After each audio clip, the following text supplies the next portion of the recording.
Paano nga ba mag-delete ng video sa inyong TikTok account? So okay guys, gawin nyo lang, punta lang ko sa inyong TikTok application, sa inyong mobile phone.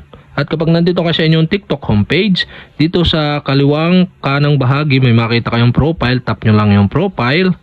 At dito makikita na ninyo yung mga video na inyong in-upload. At dito nyo kukunin yung video nyo na gustong i-delete. So halimbawa dito, sa part na to, tap nyo lang to sa may video portion or section. So pili kayo ng video na gusto nyong i-delete. So sample natin to, delete natin itong video to. So paano nga ba siya i-delete? So dito sa may kanang tabi, may makita kayo dyan 3 dot.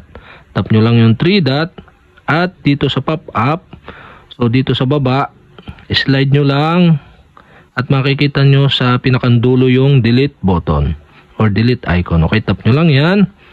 At another pop-up. So dito may makita kayong delete button. So okay, restore post within 30 days from activity center and settings. So okay, ang gawin nyo lang, tap nyo lang yung delete button.